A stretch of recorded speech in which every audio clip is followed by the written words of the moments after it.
After last season's crushing disappointment, are the San Francisco 49ers truly just three audacious moves away from not just redemption, but outright Super Bowl glory on their home turf? It's a question that gnaws at the soul of every faithful fan. A year ago, we were flying high, Super Bowl contenders, ready to claim our destiny. Then came the brutal crash, a disastrous 6-11 campaign that left us reeling, wondering if the window had slammed shut. The sting of that failure still lingers, a bitter taste in the mouth of a fan base accustomed to dominance. But what if I told you that the path back to the pinnacle, to hoisting the Lombardi Trophy in your own Levi's Stadium, might be clearer than you think? What if a blueprint, audacious in its scope, yet surgically precise in its execution, could transform this team from a postseason afterthought into a Super Bowl host and champion? This isn't just wishful thinking. It's a strategic vision laid out by a voice intimately familiar with the pulse of the Bay Area, the architect of audacity. A bold vision emerges as the idea comes from none other than our good friend, Bay Area sports radio legend Larry Krueger. He recently dropped a bombshell tweet that sent shockwaves through the 49ers faithful. The 49ers are 3 moves away from a trip to Santa Clara for Super Bowl 60. 3 moves. That's it. 3 seismic shifts that could reshape the roster, reignite the fire, and redefine the championship narrative. This isn't about incremental improvements. It's about a calculated, high-stakes gamble designed to seize the moment. Let's dive into the audacious trio that could turn a dream into a very real, very loud reality. Move 1. The unhappy receiver swap, Aiyuk for McLaurin proposal. Trade Brandon Aiyuk to the Washington Commanders for wide receiver Terry McLaurin. On the surface, it's a simple swap of talented wideouts. But peel back the layers, and you find a fascinating web of interconnectedness and strategic brilliance. For the Commanders, it's a win-win. They get younger, potentially more dynamic receiver in Aiyuk, who happens to be best friends with their new franchise quarterback, Jaden Daniels. They played together at Arizona State, and their bond is undeniable. Daniels was even at Aiyuk's wedding this offseason. Guess who wasn't? Brock Purdy. That alone speaks volumes about the current dynamic. For the 49ers, this move addresses a critical need for a healthy, consistently productive receiver. While Aiyuk has had his moments of brilliance, including a second-team All-Pro season in 2023, his production has been impacted by San Francisco's run-heavy scheme and, more recently, persistent unhappiness since the Super Bowl loss. He's also coming off 3 torn knee ligaments, a significant concern. McLaurin, on the other hand, has been a beacon of consistency, routinely eclipsing 1,000 receiving yards despite playing with a revolving door of subpar quarterbacks in Washington. He's a proven commodity, a true professional, and a player who could immediately step in and elevate the 49ers' passing game. He's also looking for a new deal, and the 49ers, with their significant cap space, could potentially sign him for less than the $30 million average annual value Aiyuk's current deal projects to. Consider the financial foresight.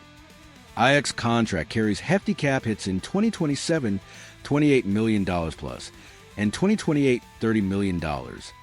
Moving him now allows the 49ers to reallocate those resources, potentially secure McLaurin at a more favorable rate, and freeing up capital for future moves, especially with Jawan Jennings potentially pricing himself out in 2025. This isn't just a trade. It's a strategic realignment of offensive priorities designed to maximize efficiency and chemistry.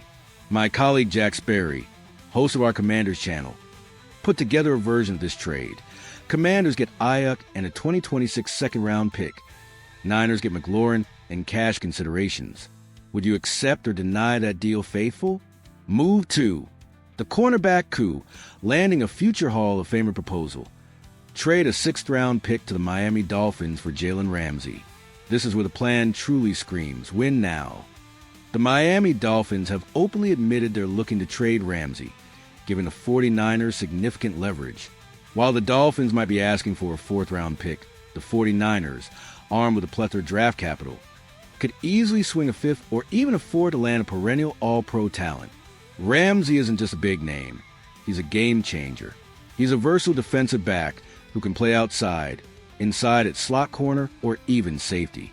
This flexibility is crucial for a 49ers defense that has struggled with corner depth. Imagine this. Ramsey and Renardo Green locking down the outside, allowing Diamador Lenore to return to his natural, all-pro caliber position in the slot. It also gives rookie Upton Stout valuable time to adjust to the NFL without being rushed into a starting role. Financially, the 49ers are in prime position. With the second most cap space in the NFL at $46.5 million, they can easily absorb Ramsey's contract, especially since the Dolphins will be eating a significant portion of the dead money from his recent extension. The fit is also seamless. Ramsey played under Gus Bradley and Robert Saleh in Jacksonville, meaning he's intimately familiar with the defensive scheme. And with Saleh openly discussing a desire to incorporate more man coverage into the 49ers' defensive philosophy, a stark contrast to their league-leading zone defense rate. Since 2017, Ramsey, one of the NFL's elite man coverage corners, becomes an indispensable asset.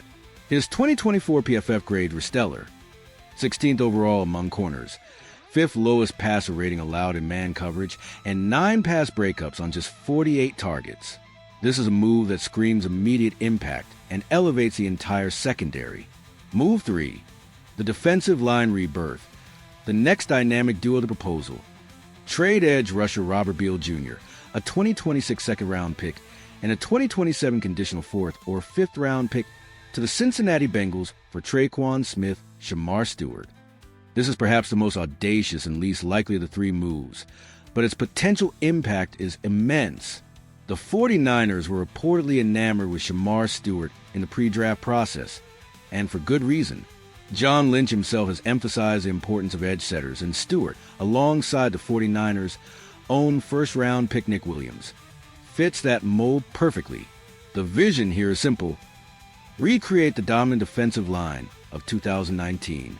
Pairing Stewart with Williams could give the 49ers their next dynamic defensive line duo, a relentless pass-rushing tandem that can also set the edge and stop the run. Both players possess incredible positional versatility, capable of playing defensive tackle and defensive end, particularly in the dreaded NASCAR package that terrorizes opposing quarterbacks.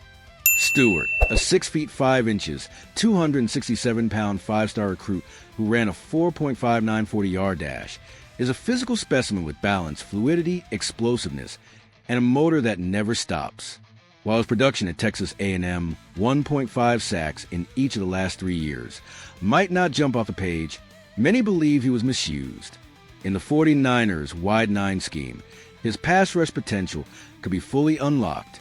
This move addresses the current lack of high-level depth at defensive end, allowing players like Sam Okunlola and Toure Gross-Matos to develop without immense pressure. The Bengals are in a tough spot with Stewart, who has until August 5th to be signed or traded. This creates a window for the 49ers to swoop in and fleece them, as Kruger suggests, securing a player who could be a cornerstone of their defense for years to come. The grand strategy. From disappointment to destiny, these aren't just isolated transactions.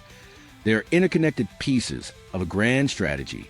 The Aiyuk McLaurin swap brings immediate production and potentially better team chemistry. The Ramsey trade solidifies a crucial defensive weakness with elite talent, allowing for more aggressive play calling. The Stewart acquisition lays the foundation for long-term defensive line dominance, reminiscent of the championship caliber units of the past. With Brock Purdy still on a team-friendly deal for one more year, and the 49ers facing the easiest schedule in the NFL, the time to go all in is now. This isn't about rebuilding. It's about reloading with surgical precision, leveraging existing assets, and seizing opportunities. It's about sending a clear message to the locker room and the league. The 49ers are not just hoping for a bounce back. They are engineering a Super Bowl run. The risks are undeniable. Draft capital is valuable, and player health is always a concern. But the reward? The chance to host and win Super Bowl 60 in your own stadium, erasing the bitter taste of last season, and cementing this era as one of the most successful in franchise history. It's a daring vision, a high-stakes bet, but sometimes the biggest rewards come from the boldest plays. What do you think? Faithful? Is this the perfect plan to bring the 6th Lombardi Trophy home to Santa Clara? Do these three moves make you believe in a Super Bowl 60 hosted by the 49ers? Let us know your thoughts in the comments below. Every opinion matters in this crucial debate, and if you're ready to believe in this audacious plan, Hit that like button and show us your unwavering faith in the Niners.